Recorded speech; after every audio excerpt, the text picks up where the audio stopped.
আসসালামু আলাইকুম ওয়া রাহমাতুল্লাহ। আজকে আমার আলোচ্য বিষয় থাকবে আল্লাহকে ধরার জন্য সহজ কৌশল।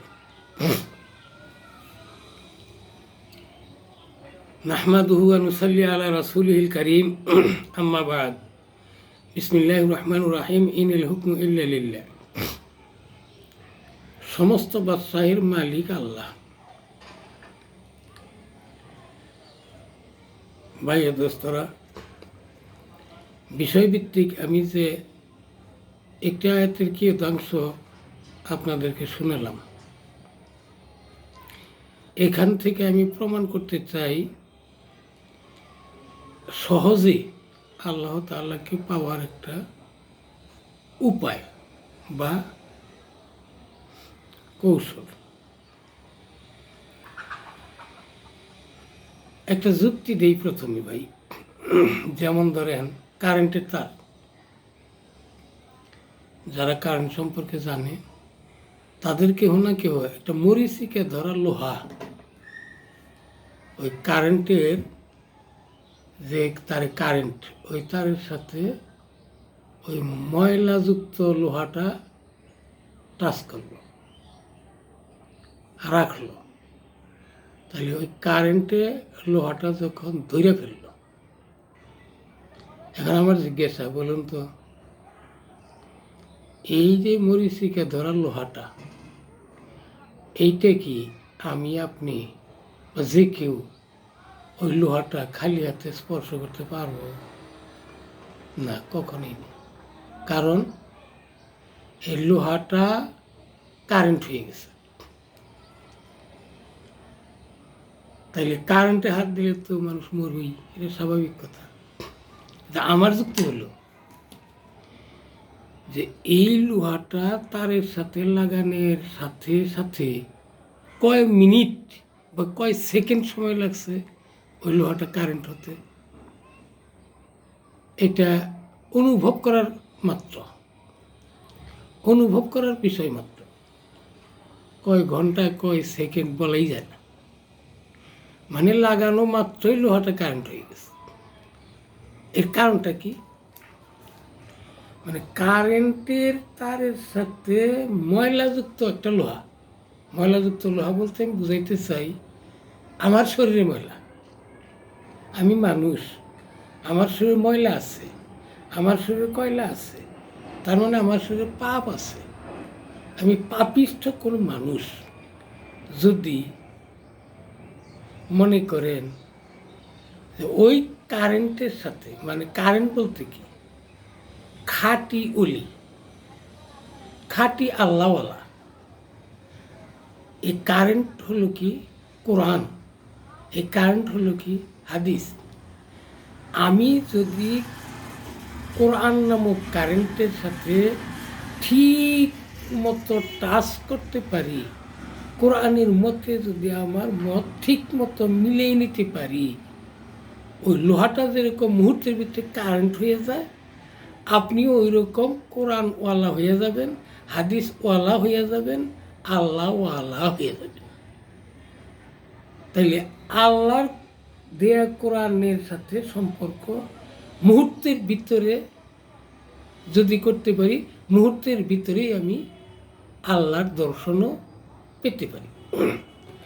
এই কথাটা এই জন্য বললাম, কবিবরের একটা ভাবধারা দিয়ে। মনে করেন যে আয়না, আচ্ছা, এই আয়না আপনার সম্মুখে নিলেন, আয়নার সামনে আপনি বসলেন বা দাঁড়াইলেন, আয়নার ভিতরে আপনাকে দেখা যায় না। আপনি উত্তর দেবেন যে হ্যাঁ, দেখা যায়। তাইলে আল্লাহ তাআলা এই কোরআন শরীফটাকে আমাদের জন্য একটা আয়না বানিয়ে দিছে। তাহলে আয়নার দিকে তাকাইলে আমি আমাকে দেখতে পারি। আয়নার দিকে তাকাইলে কোরআনের মধ্যে যেহেতু আল্লাহ, তাহলে আল্লাহকে দেখা যাবে না? আল্লাহকে দেখা যায় কেমনে?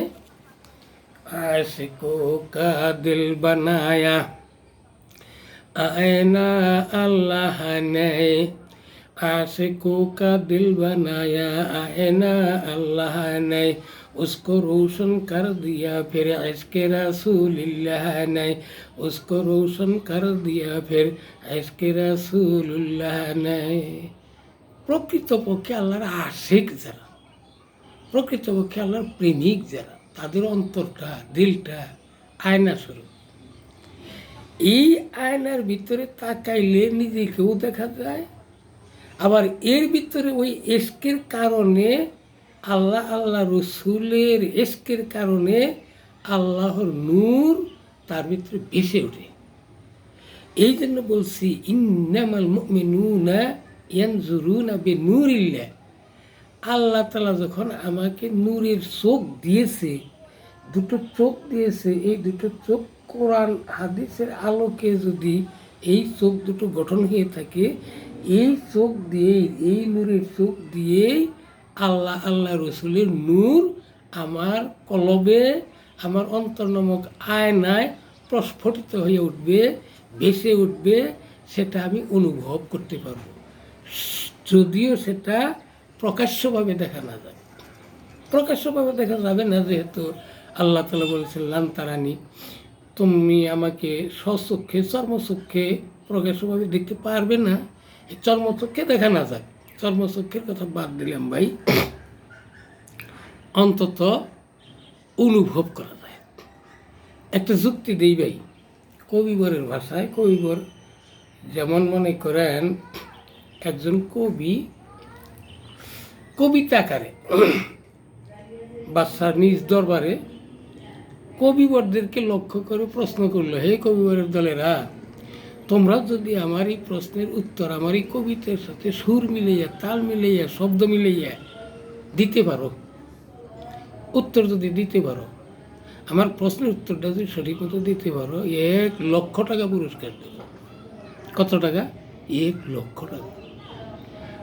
উপস্থিত কবিবরের দলেরা চেষ্টা করলো, যথেষ্ট চেষ্টা করলো, প্রশ্নের উত্তর দিতে পারতেছে না।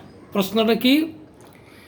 দুর্রে আবলাক কেসি কাম দিদা মেজুদ, দুর্রে আবলাক কেসি কাম দিদা মেজুদ। প্রশ্ন এইটুকি যে কখন, কিসের মধ্যে, কিভাবে কাজলা বরণ মতির রূপ ধারণ করে। এইটাই যে কবিতাটা আমি বললাম, এই কবিতার সাথে সুর মিলাইয়া, তাল মিলাইয়া, শব্দ মিলাইয়া উত্তর দিতে হবে। যদি পারে 1,00,000 টাকা পুরস্কার দেওয়া হবে। কেউ তো পারলো না। বাদশা হারুনুর রশিদের কন্যা সম্ভবত জয়গুন্নেসা, ভাই আমার ভালো করে মনেও নেই, আপনারা দেখে নিন। তো জয়গুন্নেসা যেমন এই উত্তরটা দিয়েছিল, ছোটোবেলা পড়ছিলাম তো কবিতা, এখন দেখেন না দাঁতও বেড়ে গেছে, একটা শব্দ উচ্চারণ করতে গেলে অন্য শব্দ হয়ে যায়, একটা বলতে গেলে আরেকটা হয়ে যায়। বুড়া মানুষ আমি জানি যে আমার কথা আপনাদের ভালো লাগবে না, এটা আমি বুঝি। তারপর আমি তো সেই অন্যদের মতো নাচতে পারি না, অন্যদের মতো সুর দিতে পারি না, তাদের ভালো লাগবে না। তারপরেও একটু দেখেন আমি কি বলতে চাই, এটা আপনার বোঝার সাথে পরে কি না। তো জয়গুন্নেসা সেও কবি, বাড়িতে থেকে চিন্তা করে যে কেরে এই প্রশ্নটা যখন পাইলাম, এখানে ফেসবুকে এসে গেছে, দেখি সে উত্তরটা দিতে পারি কিনা। সে এরকমভাবে খাতা হাতে নিয়ে, খাতা সম্মুখে নিয়ে, কলম নিয়ে বারবার লিখতেছে, শুধু প্রশ্নটাই লিখতেছে, দর্রে আবলা কেসি কাম দিদা মেজুদ, দর্রে আবলা কেসি কাম দিদা মেজুদ। প্রশ্ন লিখতেছে, পড়তেছে, কিন্তু ব্রেনে উত্তরটা আসতেছে না। কিরে উত্তর আসে না কেন? এদিকে তার দাসী বান্দিরা খাবার আইনে দিতেছে, পানীয় বস্তু এনে দিতেছে, খায়ও না পরও। যাই হোক, গোসলের সময় হয়েছে, গা গোসল কইরে ঘরে ঢুইকে আয়না একটা সম্মুখে নিয়ে টেবিলের উপর আয়নাটা রেখে নিজে একটু সাজগোজ করতেছে, মাথা আশ্রাইলো, চুল আশ্রাইলো, তারপরে লিপস্টিক দিল, স্নো দিল, শেষে আপনার সুরমাদানি নিয়ে ওই সুরমা চোখের মধ্যে লাগাইতেছে। এইভাবে চোখের মধ্যে এইভাবে লাগাইতে লাগাইতে হঠাৎ করে এই দুই চোখের ওই সুরমা মিশ্রিত পানি আয়নার উপর পতিত হয়েছে। যে আয়নার উপর পতিত হয়েছে দেখা যাইতেছে ওই আয়নার মধ্যে কাজলা বরণ মতির রূপ দেখা যায়। আর দেরি নাই, সাথে সাথে ওই খাতা কলম হাতে নিয়ে উত্তর দেওয়া শুরু করেছে, ওয়ালাকা আশকা বানা সুরমায়ে আলু। দেখুন কবির কবিতার সাথে মিলে গেছে। দরে আবলা কেসি কাম দিদা মেজুদ ওয়ালাকা আশকা বানা সুরমায়ে আলু। উত্তর দিয়ে দিল কবি, নিজেই উত্তর দিতেছে জয়গুন্নেসায়, হে বাদশা নামদার, আমি তোমার উত্তর পেয়ে গেছি গো। যখন দুই চোখের পানি সুরমা মিশ্রিত পানি আয়নার উপরে পতিত হয় তখন কাজলা বরণ মতি রূপ ধারণ করে। এই উত্তরটা পাঠিয়ে দিছে। বাদশা নিজেও পছন্দ করছে, সকল কবিবরেরাও পছন্দ করছে। বাদশা বলছে, ও কবিবরের দলেরা বলো তো আজকে 1,00,000 টাকা পাওয়ার উপযোগী কে? সবাই বললো এই জয়গুন্নেসা। তবে তাকে দেন, 1,00,000 টাকা দেন, তবে আমাদের একটা আবদার রক্ষা করতে হবে, ওই জয়গুন্নেসাকে আপনার রাজ দরবার আনতে হইব। একটি বার হলেও এত বড় মহান কবি, তার চেহারাটা একটি বার আমরা দেখব। এই আবদার জানানোর কারণে বাদশা নামদার সোলজার পাঠিয়ে দিল, পুলিশ বাহিনী পাঠিয়ে দিল পালকি দিয়ে। ওই জয়গুন্নেসার বাইরে থেকে বাইরের থেকে আপনার ভিত্তি খবর পাঠিয়ে দিছে যে এরকম বাদশা নামদার আপনাকে দেখতে চেয়েছে, আপনার উত্তর পছন্দ হয়েছে, আপনাকে 1,00,000 টাকা পুরস্কার দেবে। জয়গুন্নেসা করলো কি, সাথে সাথে আরেকটা কবিতা লিখলো সাদা কাগজে, কি দর্শক নে মুক্তি মাহানাম হামচো গোল দর বর্গে গোল, দর্শক নে মুক্তি মাহানাম হামচো গোল দর বর্গে গোল, হরকে দিদান মাইলে দারদ ও দর্শক নে বিদান মোরা, হরকে দিদান মাইলে দারদ ও দর্শক নে বিদান মোরা। আরে কবির কবিতার ভাবগুলো শুধু আমি বলে দিতেছি, এইভাবে লিখে পাঠাইলো যে, ও আচ্ছা তুমি যদি আমাকে দেখতে চাও, আমার লেখার প্রতি দৃষ্টি করো, তাহলেই আমাকে দেখা হয়ে যাবে। আমার লেখার প্রতি তাকাইলেই আমাকে দেখা হয়ে যাবে। আমি পর্দা নিছি মহিলা, পর্দার বাহিরে যাই না, আমি পর্দায় আছি। পর্দা হস্তি আগার সুজি বানারে লা ইলাহা কে নূরে বা পর্দা বিনি নূরে ইল্লাল্লাহরা। আল্লাহ তাআলা তো পর্দাই আছেন, পর্দার ভিতরেই আছেন, তবে তাকে দেখবেন কেমনে? এই যে বিদ্যা বুদ্ধি শিখিয়ে দিলে এই উত্তরটা নিয়ে সমস্ত মিলিটারি সোলজার পুলিশ বাহিনী পালকি নিয়ে যারা আসছিল ফিরে গেছে। বাদশা নামদার কবিতার উত্তর শুইনে লেখা দেখে কয় যে ঠিক এই লেখক যে জয়গুন্নেসা, তাকে আমার দেখা হয়ে গেছে, আর তাকে আমার এখানে আনতে হবে না। বন্ধুরে, আবার যারা নাকি কোরআন পড়ে, আল্লাহ তাআলার দেওয়া লিখনি কিতাব, লিখনি কোরআন, কোরআনের প্রতি তাকাইলে, আল্লাহ তাআলার লেখার প্রতি দৃষ্টি করলে, বাবারে যারা বুঝে আসে কে যারা, তারা পড়তে পড়তে আল্লাহ তাআলার সন্ধান পেয়ে যায়, আল্লাহ তাআলাকে দেখতে পারে। যদিও পর্দার আড়ালে তাদের অন্তর চক্ষু খুলে যায়, আল্লাহ তাআলাকে অনুভব করতে পারে। এই কথাটাই বাবা আমি এভাবেই বলতেছিলাম যে দেখুন, কোরআনের প্রতি তাকালি আল্লাহর সন্ধান মিলে যায়। মূল কথা, বুঝে পড়লে, কোরআন শরীফ যদি আপনি বুঝে পড়েন এবং দৃঢ় বিশ্বাস করেন, তাহলে কোরআন বুঝে পড়লেই, কোরআন অন্তরে ধারণ করলেই, কোরআন অনুযায়ী যদি আপনার জীবনটা গঠন করতে পারেন এবং জীবনটা যদি কোরআনের জন্যই দিতে পারেন, তাহলে সহজেই আল্লাহ তাআলাকে পাওয়া যাবে। বন্ধুরে আমার, আমি আরেকটা যুক্তি দিই। এক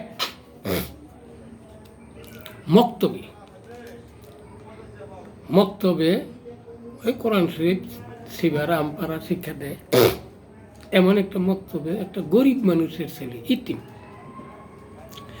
ইতিম একটা ছেলেকে তার মা মক্তবে পাঠাইছে। বাবারে, আমার তো আর কিছু লেখাপড়া করানোর ক্ষমতা নাই, ইউনিভার্সিটি ভার্সিটি এগুলো পড়ানোর যোগ্যতাও আমার নেই, অত টাকা পয়সাও নাই, স্কুল কলেজে আমি পড়াইতে পারবো না, যাও ওই মক্তবেই যাও, এখান কি করবো, এখান তো অত টাকা পয়সা লাগে না, এই গরিব পড়া এগুলি বড়। পাঠাই দিছে। তো প্রথম দিন সবক দিছে, ওই ওস্তাদ দি সবক দিছে। কি সবক? আলহামদুলিল্লাহ রাব্বিন হুয়া সাফিল্লে সাকিমি ওয়া শুকরু লিমান আরহামু মিন কুল্লি রাহিমি। কে বাবা রে, আমি তোমারে আজকে 1000 টাকার সবক দিলাম। ছেলেটা খুশি হয়ে বাইতেছে, মাকে বলছে মাগু মা আমার আজকে 1000 টাকার সবক দিছে। গরিব মানুষ শুই না তো খুশি, 1000 টাকা জীবনে চোখে দেয় না। পরের দিন গেছে, পরের দিন আবার সবক দিছে ওস্তাদ জি, আল আলিমু ওয়াল ওয়াহিদু ওয়াল বাকি আবাদা, আল আলিমু ওয়াল ওয়াহিদু ওয়াল বাকি আবাদা, ওয়াল গাফিরু লিযামবি জাদিদা ওয়া কাদিমি, ওয়াল গাফিরু লিযামবি জাদিদা ওয়া কাদিমি। কে বাবা রে, তোরে আজকেও আরো 1000 টাকার সবক দিলাম। ছেলে খুশি বাগবা, মার কাছে বলছে মাগো গতকালকে 1000, আজকে 1000, 2000 টাকা পাইলাম। কয়ে যা বাবা যাইতে থাক। পরের দিন গেছে, ওস্তাদ দিয়ে আরেকটা সবক দিছে, আয-যাহিরু ওয়াল বাতিনু ওয়ান নাফিউ হাক্কান, আয-যাহিরু ওয়াল বাতিনু ওয়ান নাফিউ হাক্কান, ওয়ার রাযিকু লিল আবদি ওয়া ইন কানা আসিমি, ওয়ার রাযিকু লিল আবদি ওয়া ইন কানা আসিমি। কই বাবা রে, তোরে আজকে আরো 1000 টাকার সবক দিলাম। 3000 সবক, 3000 টাকার সবক পাইয়া বাদ গেলে মায় খুশি হয়ে কইছে বাবা রে বাবা, 1000 টাকা এটা জীবনে চোখে দেখি নাই। বাবা এই ব্যাগ দিলাম, তুই বাজারে যে একটু সদাই করে আনগা তো, বেশি না 200-100 টাকা সদাই করলে হবো। ছেলে খুশি হয়ে বাজার করার গেছে, মরিচের দোকানে গেছে, লবণের দোকানে গেছে, আপনার পেঁয়াজের দোকানে গেছে। যারাই সদাই দেওয়ার পরে টাকা চায়, এই ছেলেটা খালি ওই 1000 টাকার কবিতা বলে। কি কবিতা?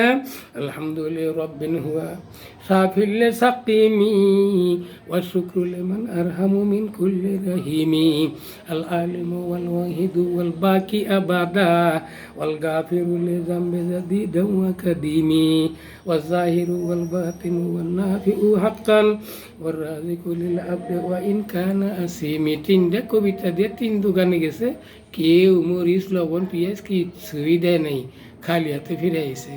মাই কইছে বাবা রে, 1000 টাকার সবক তুই পাইলি, আর তুই মরিচ পেঁয়াজ লবণই কিনতে পারলি না। বলুন তো ভাই, মরিচ পেঁয়াজ কি তারা দিব? এই কবিতার দাম কি মরিচের দোকান আছে? এই কবিতার দাম কি ওই পেঁয়াজের দোকানে আছে? এই মরিচের দাম কি ওই লবণের দোকানে আছে? ওরা কি কবিতার মর্ম বোঝে? হ্যাঁ রে, বেচারা কানতে কানতে ওস্তাদের কাছে গেছে যে ওস্তাদ জি আপনি আমারে কি সবক দিলেন, 3000 টাকা দিলেন, লবণ মরিচ পেঁয়াজ কিছুই কিনে হাইলাম না। ছেলেটা খালি কানতেছে, ছেলের মায়ও কান্দে। হঠাৎ করে বাদশার দরবার থেকে ঘোষণা আসলো, আমাকে যে সুন্দর কবিতা শোনাইতে পারবো তাকে আমি 2 লাখ 3 লাখ টাকা পুরস্কার দেব। এই কথা শুনে ওস্তাদি পোলাইবেন মানুষ তো, ছোট্ট পোলাইবেন কোলে করে নিয়ে রাজদরবারে গেছে। সকল কবিবরদুল্লাহ কবিতা শেষ করার পরে, কবিতা আবৃত্তি করার পরে বলছে, হে বাচ্চা নামদার, এই যে আমি ছেলেটার উস্তাদ, এই ছেলেটা কয়েকটা কবিতা গাবো, কবিতা বলবো, আপনি একটু দয়া করে শুনবেন কি? দাও যাও যাও, এই ছোট্ট ছেলে কি কবিতা শোনাবো আমারে? কয় না ওস্তাদ জি, একটু শুনেই দেখেন। আচ্ছা ঠিক আছে, তোমাকে পারমিশন দিলাম, শোনাও দেখি। এই ছেলেটাকে টেবিলের উপর বসায় দিছে। ছোট্ট মানুষ তো, শিশু বক্তা তো, তো সমস্ত হাজার হাজার লাখ লাখ মানুষ তাকায় দেখতেছে এই শিশু ছেলে কি বলবো। এই শিশু ছেলে কবিতা বলতেছে কি? আলহামদুলিল্লাহ রাব্বিন হুয়া সাফিল্লে সাকিমি ওয়া শুকরু লিমান আরহামু মিন কুল্লি রাহিমি। প্রথম যখন এই কবিতাটা বলছে, বাদশাহ নামদারের 2 চোখের পানি বের হয়ে গেছে। ছেলে আরো কবিতা বলে, আল আলিমু ওয়াল ওয়াহিদু ওয়াল বাকি আবাদা, আল আলিমু ওয়াল ওয়াহিদু ওয়াল বাকি আবাদা, والغافر لذنب جديد وقديم আরে বাদশা নামদার কানতে কানতে টেবিলের উপর মাথা রাখছে। ছেলে আরো বলে আয-যাহিরু ওয়াল বাতিনু ওয়ান নাফিউ হাক্কা, আয-যাহিরু ওয়াল বাতিনু ওয়ান নাফিউ হাক্কা ওয়ার রাযিকু লিল আবদি ওয়া ইন কানা আসিমি, ওয়ার রাযিকু লিল আবদি ওয়া ইন কানা আসিমি। বাদশা নামদার চিৎকার দিয়ে উঠছে, হায় হায় হায়, এই ছেলে বলে কি, এই ছেলে বলে কি। কানতে কানতে রাজ দরবারে কান্নার রোল পড়ে গেছে। হায় হায়, এই ছেলে কি বললো। এই কবিতা শোনার পরে বাদশা নামদার বলতেছে, বলো তোমরা এই 3 লাখ টাকা পাওয়ার উপযোগী কে? সবাই বললো এই ছেলেটা 3 লাখ টাকা পাওয়ার উপযোগী। 3 লাখ টাকা দিয়ে দিল। ভাই আমি কথার কি জন্য বললাম, যে কবিতার মূল্য হবে রাজ দরবারে, সেই কবিতা গাইছিল মরিচ পেঁয়াজের দোকানে। আচ্ছা বলেন তো, মরিচ পেঁয়াজের দোকানের দাম পাবো না জায়গা মতো গেলে দাম পাবো? আমি মুসলমান নিষ্পেষিত হইতেছ, মায়ের খাইতেছ, অপমান অপদস্থ হইতেছ। হায় রে মুসলমান, আজকে কি দুর্দশা। হক কথা বলা যায় না, নেই কথা বলতে গেলে জেল জুলুম কত ফাঁস। বন্ধুরি আমার, সহ্য করো, ধৈর্য ধরো। তোমার এই ইমানি জ্যোতি, তোমার এই কোরআন পড়ার ফলাফল, হাদিস পড়ার ফলাফল, ইসলামী আন্দোলনের ফলাফল, ঠিক জায়গা মতো গেলে এমন পুরস্কার পাবে রে ভাই, যে পুরস্কার পাবে আর সে পুরস্কার জীবনে শেষ হবে না। সে সময়ের শুরু আছে আর সে সময়ের শেষ নাই। আজীবন খালি সুখ আর সুখ। ওইখানে শুধু সোনা দানা না, তোমার মন যা চায় তাই তুমি পুরস্কার পাবে। বন্ধুরে আমার, এই জন্যই বললাম আল্লাহকে পাইতে হইলে সহজ উপায়ে এইভাবে পাওয়া যায় যে ওই বাদশা নামদারের দরবার থেকে একজন কবি বিরক্ত হয়ে ফিরে যায়। বিরক্ত হয়ে ফিরে যায় এই জন্য, আমি এত সুন্দর কবিতা গেলাম সেটা পছন্দ করলো না, আর এই শিশু বক্তার ওয়াজটা পছন্দ করলো। ফিরে যায়, যাওয়ার সময়ে ওই বাইরে যে গেট আছে, ওই গেটের মধ্যে উপরে লেখা গেল, গেটের উপরে লেখা যায় একটা কবিতা লেখা গেল। কবিতাটা কি লাকাদ জাআ আলা উকদে খালেসা, লাকাদ জাআ আলা উকদে খালেসা কামা জাআ শেরি আলা বাবিকুম, কামা জাআ শেরি আলা বাবিকুম। কবিতার মূল কথা না বুঝলে বুঝবেন না। ওই বাদশা হারুনুর রশিদ নিজের একটা বান্দি ছিল কালো কুৎসিত। ওই কালো কুৎসিত বান্দিটাকে বাদশা নিজে পছন্দ করতো, ভালোবাসত।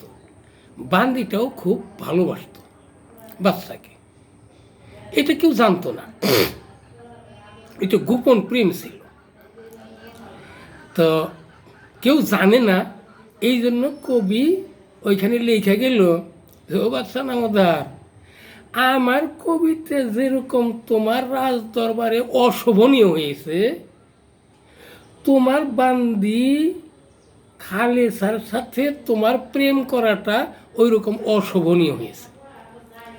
কথাটা লিখে গেল ঠিক, কিন্তু ওইখানে সীমাবদ্ধ রইল না। পত্র পত্রিকায়, আপনার ইউটিউব চ্যানেল বলেন, ফেসবুক বলেন, যাই বলেন, তদানীন্তন সময়ে যাচ্ছিল, কথাটা সারা দেশে ছড়িয়ে গেল। বাদশা পাইল লজ্জা। যখন লজ্জা পাইল যে কে কথা তো সত্য, কিন্তু আমার বদনাম তো রইতে গেল, এখন উপায়টা করি। এই কবিরে ধরে আনছে, পুলিশ দিয়ে ধরে হ্যান্ডকাপ পরায় নিয়ে আসছে। নিয়ে আসলে যখন ওই গেটের কাছে আসছে, রাজদরবারের ভিতরে ঢুকবো, তখন ওই কবি ওই যে উপরে লেখা আছে যা আ, জোয়াব আলিফ আইন দিয়ে লিখছিল। আইনটার নিচেকার পেটটু কাইটা দিলে কি হইলো? হামজা হইল না? আইনের নিচের অংশ কাইটা দিলে কি থাকে? হামজা হয় না? এখন উচ্চারণ হইল কি?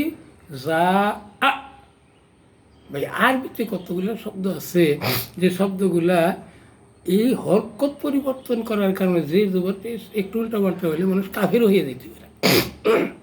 যেমন আন আম তা ওয়াহিদ মুজাক্কার হাজার, এইটাকে যদি ওয়াহিদ মুতাকাল্লিম কইরা আন আম তু কেউ বলে তাহলে কাফের হয়ে যায়। এরকম যেমন মনে করেন ইন্নাল্লাহ বারি ইউম মিনাল মুশরিকিনা ওয়া রাসূলুহুর স্থলে যদি কেউ রাসূলিহি পেশের জায়গায় যদি জেদ দিয়ে ফেলায়, জেদ দিয়ে পড়ে, তাইলেও কাফের হয়ে যায়। এটা আরবি ভাষার নিয়ম। যেমন ধরেন ওয়াজুরা ধর বেজু কারদা অজু কোন, ওয়াজুরা ধর বেজু কারদা অজু কোন, মুসাল্লা ধর জমিন কারদা নামাজ কোন। একই অজু, অজুর মধ্যে খালি একটু হরকতের বেশ কম। ওয়াজু রা পানি, বেজু ওয়াজুরা ধর বেজু কারদান, বেজু বর্তন অর্থাৎ বদনা যাকে আমরা বলি। ওয়াজুরা ধর বেজু কারদা অজু কোন, পেশ দিলাম আপনার আমরা স্বাভাবিক যজু করি, পবিত্রতা হাসিল করি ওইটা। তাহলে কী হইল? একই অক্ষর জের জবর পেশ পরিবর্তন হওয়ার কারণে একবার হয় পানি, একবার হয় ওই বদনা বা বর্তন, আবার হয়ে যায় অজু। তাইলে আরবিতে হরকত পরিবর্তনের কারণ কিছু তফাৎ হয়। ওই রকমভাবেই এই কবি শুধু যা আইনের নিচেকার পেটটা কাইটা দিছে, হয়ে গেছে হামজা। এখন অর্থ দাঁড়াইছে কি? লিখছে লাকাদ যা আলা উকদে খালে সা কামা যা শায়রি আলা বাবিকুম। লেখা রাজ দরবারে চলে গেছে। রাজা বাদশাহ জিজ্ঞাসা করছে, ওই মিয়া, এই কবি তুমি কি লিখে গেছো? আমার বদনাম তুমি সারা দুনিয়ায় ছড়াইয়া দিলে। বাদশাহ নামদার, এটা কি আপনি শুই না কইন না দেখে কইন? শুই নেই কইতেছি। তাহলে দেখে বলেন না কেন? দেখে বলেন। তো বাদশাহ দেখতে গেছে, দেখবার দেখে লেখা আছে লাকাদ যা আলা উকদে খালে সা, লাকাদ যা আলা উকদে খালে সা কামা যা শায়রি আলা বাবিকুম। অর্থ দাঁড়াইছে কি? ও বাদশাহ নামদার, আমার কবিতা আপনার কাছে যেরকম শোভনীয় হয়েছে, বান্দি খালেসার সাথে প্রেম করাটা ওই রকম অশোভনীয় হয়েছে, ওই রকম শোভনীয় হয়েছে। আমার কবিতা আপনার কাছে যেরকম ভালো লাগছে, ওই রকম বান্দির সাথে আপনার প্রেম করাটা এটা খুব ভালো ব্যাপার হয়েছে, এটা সবাই পছন্দ করে নিছে, আপনার জন্যও শোভনীয় হয়েছে। কেমনে? তাইলে এটা কী হইল? ভালো হইল কেমনে? শোভনীয় হইল কেমনে? এটা পরীক্ষা করে, আপনি পরীক্ষা করে দেখেন। পরীক্ষা কিভাবে করব? রাজ দরবারে গিয়ে সবাইকে বলল, আমার রাজকোষাগার খুলে দিলাম, যার যা ইচ্ছা নিয়ে যাও। রাজকোষাগার খুলে দিছে, এক একজন সোনা নিতেছে, রূপা নিতেছে, অলংকার নিতেছে, কাপড় চোপড় নিতেছে, কেউ ধান নিতেছে, কেউ ফসলাদি চাউল ডাউল, এক একজন এক একটা নিতেছে। কিন্তু ওই যে বান্দি খালেসা এই সোনা দানার দিকে লক্ষ্য না কইরা সরাসরি ডাইরেক্ট দৌড় দিয়ে গিয়ে বাদশাহ হারুনুর রশিদের হাতে ধরে ফেলছে। আমি কিছুই চাই না, আমি চাই আপনাকে। সমস্ত আমার দেখে অবাক, কয় কিরে, এই কালা কুৎসিত একটা মহিলা এত বড় বাদশার হাত ধরলে আমরা মূল্যবান জিনিস নিয়ে গেলাম, এর কারণ কি? তখন বাদশাহ বুঝাইয়া দিল, ও মুইয়ারা, ও আমার প্রজারা, হে আমার এলাকার লোকজন, তোমরা জানো, হে আমার উজির নাজির পত্র মিত্র, শোনো, আমি একজন বাদশাহ। আমি বাদশাহকে যখন হাত ধরলো, আমি বাদশার হাত যখন ধরলো, তার মানে আমাকে পেয়ে গেল। আমাকে যখন ওই বান্দি খালেসায় পেয়ে গেল, বলতো আমার সম্পদ যেখানে যা আছে সব কিছু ওর জন্য হয়ে গেল। মানলাহুল মৌলা ফালাহুল কুল। বন্ধুরা আমার, এই জন্য কথাটা এইভাবে বলছি যে আল্লাহ তাআলাকে পাওয়ার সহজ উপায় হলো আপনি যদি ঠিক মতো আল্লাহ তাআলার কোরআনকে আঁকড়িয়ে ধরতে পারেন, আল্লাহ তাআলাকে পাওয়া হয়ে গেল। আল্লাহ তাআলাকে পাইলে আর আপনার কি চিন্তা? আল্লাহর সব কিছু, আল্লাহর সকল নিয়ামতই আপনার দাসত্ব স্বীকার করবে।